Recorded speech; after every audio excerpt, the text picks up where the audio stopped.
Congratulations for completing the first project on this channel.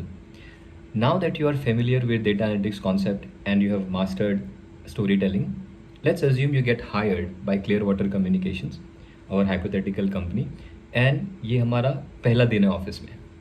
The first question that you will have to figure out on your first day in office is कि data कहाँ पे है. So in this video, let's get started and look at the data architecture of Clearwater Communications. If you haven't completed project 1 and if you're interested to complete it, I will leave the link to the playlist in the comment section. Please take a look. SQL सीखने से पहले we'll have to understand कि Clearwater's communication अपने applications data रखती कहाँ पे. So let's try to understand a little bit of data architecture of Clearwater's communication.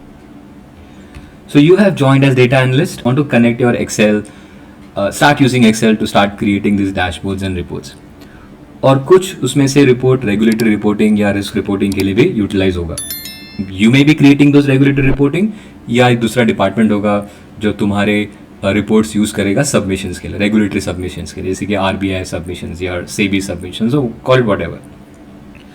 Okay, but the question is कि you as a data scientist data कहाँ से लोगे. हमने पहले प्रोजेक्ट में देखा था कि क्लियरवाटर कम्युनिकेशंस के कस्टमर्स जाते हैं स्टोर में और एक एप्लीकेशन देते हैं नया सर्विस के लिए. ओके, तो फिर वो स्टोर वो एप्लीकेशन मैनेज कैसे करता है, कहाँ पे वो एप्लीकेशन सबमिट करता है. So let's take a look at that quickly. Credit insight application नाम का एक सॉफ्टवेयर है जो जहाँ पे स्टोर वाले एप्लीकेशन सबमिट करते हैं, और वो सब applications credit insight application software एक एप्लीकेशन डेटाबेस में स्टोर करती जाती है on an everyday basis, let's say, and that application database is called as credit insight database. So think about it as database like a table जहाँ पे applications database store हो रहे हैं हर एक दिन daily basis का. Alright, so similar to credit insight application or credit insight application database, Clearwater's communication के पास बाकी और तरीके के भी डेटा होगा, right? Not just application, बाकी types के भी डेटा होंगे. For an example, human resources. तो HR भी अपना डेटा स्टोर करती होगी. तो let's say the software that they are using is called human resource system, और जो भी human resource related data है वो application database में store हो रहा है called human resource database. Similarly they will have CRM system जो अपना data CRM database में store करेगी. Similarly they might have store relation management system, और वो अपना data store का data store के database में store करती होगी. Now ये जो पूरा जो चीज़ डिज़ाइन करते हैं लोग, जो एप्लीकेशन बनाते हैं, फिर एप्लीकेशन डेटाबेस बनाते हैं, these guys would be called as software engineers and software developers. You as a data analyst would be tempted to connect to credit insight database. क्यों? क्योंकि क्रेडिट इनसाइट डेटाबेस में तुमको पता चला है कि एप्लीकेशन डेटाबेस वहाँ पे. सो तुम क्या करोगे, चलो किसी भी तरह से क्रेडिट इनसाइट डेटाबेस से डेटा ले लेते हैं और हम अपना एनालिटिक्स चालू करते हैं. But here is the problem, ये जो लेफ्ट साइड में जो सिस्टम्स है ना, ये बिजनेस क्रिटिकल सिस्टम्स बोलते हैं इसको.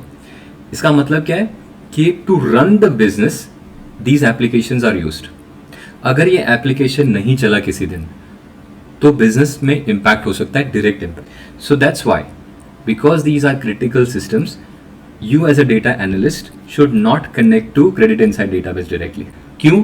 क्योंकि अगर तुमने इस डेटाबेस पे क्वेरी किया और वो क्वेरी लंबा चला, या बिकॉज ऑफ योर क्वेरी तुमने क्रेडिट इनसाइट डेटाबेस को क्रैश कर दिया, जिसकी वजह से क्रेडिट इनसाइट एप्लीकेशन भी क्रैश हो गया, तो बिजनेस को इम्पैक्ट होगा. तो फिर करें क्या? So what happens in real world is, एक प्रोसेस होता है जिसको बोलते हैं एक्सट्रैक्ट ट्रांसफॉर्म लोड, जिसको ETL बोलते हैं. ETL क्या करता है, ये प्रोसेस क्या करता है कि ये जो सिस्टम्स है, क्रिटिकल सिस्टम्स है, इसमें से डेटा लेता है at a particular time of the day. आपको 12 से 4 बजे का विंडो है जहाँ पे ये एप्लीकेशंस बंद होते हैं, राइट? क्योंकि नए एप्लीकेशंस तो प्रोसेस नहीं होंगे 12 से 4 बजे के टाइम पे. तो इस 12 से 4 बजे के टाइम पे ये extract transform load process in this अलग अलग एप्लीकेशंस डेटाबेसेस से डेटा उठाएगा, एक्सट्रैक्ट करेगा, okay, and then they will transform. And so transform का एग्जाम्पल होगा कि क्रेडिट इनसाइट डेटाबेस में एप्लीकेशंस का डेटा स्टोर हो रहा है. अभी एप्लीकेशन डेटाबेस में एक कॉलम है जहाँ पे है एनालिटिक्स एनालिस्ट का आईडी, पर एनालिस्ट के नाम नहीं है। तो अज्यूम करो कि एनालिस्ट के नाम तुमको कहाँ पे मिलेंगे, ह्यूमन रिसोर्स डेटाबेस से। किसी भी तरह से दोनों को कनेक्ट करना है सो दैट यू नो कि एनालिस्ट कौन है, एनालिस्ट का आईडी कौन है, उसका नाम क्या है, उसका सिटी क्या है, उसका कंट्री क्या है, एज क्या है, फलाना डिंग का, उसका डिपार्टमेंट क्या है और वगैरह वगैरह। तो ट्रांसफॉर्म के प्रोसेस में human resource database, credit inside application database से डेटा कंबाइन करके they will do some transformation so that you as a data analyst can get the information that you're looking for. So that's called transform. तो data extract हुआ, transform हुआ और फिर load हुआ.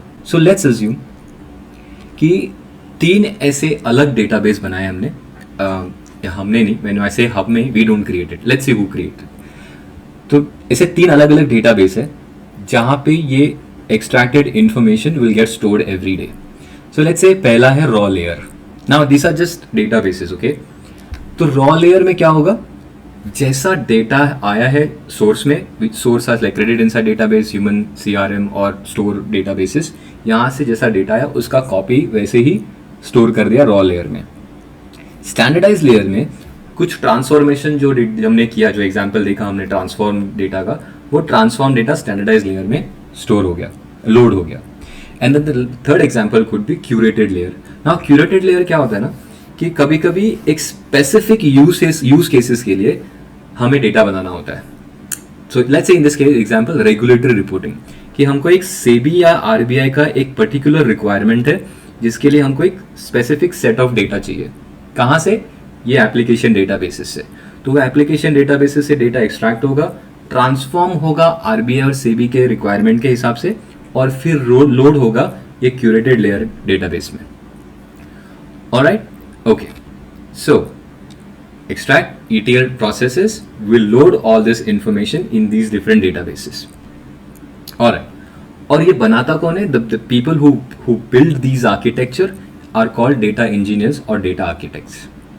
Okay, now you as a data analyst will connect to these databases instead, not the application databases but these databases. और ये जो database है इसको बोलते हैं data warehouse. Why? Because data warehouse is basically a bunch of different databases, right? Okay. So on the left hand side ये जो पूरा सिस्टम है इसको कहा जाता है OLTP, online transaction processing. As I have earlier mentioned कि ये बिजनेस ट्रांजैक्शंस के लिए जो एप्लीकेशंस और डेटाबेसेस यूज होते हैं. So you as a data analyst will never connect to OLTP systems directly. So what will you connect to? You will connect to systems called OLAP, Online Analytical Processing.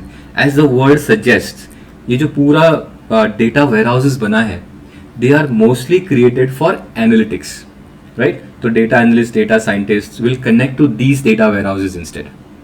Okay. Now software engineers or developers, they would ideally, typically they would need to learn Java, HTML, CSS, SQL. To create these applications and applications databases. Data engineers would typically need to learn SQL, ETL process, data modeling, data architecture के लिए जो भी use होता है. And data analysts and scientists would need to learn SQL, data analytics, visualization, storytelling and all that. Okay, अब ये तीनों अलग अलग जो स्किल सेट है इसमें एक चीज कॉमन है, that is SQL. So you need SQL whether you are a software engineer, whether you are a data engineer, or whether you are a data analyst. So see, SQL is very important, and that is why we will learn SQL in this second project. So we'll see you in the next video, जहाँ पे हम देखेंगे MySQL क्या होता है और MySQL install करेंगे. See you guys, bye.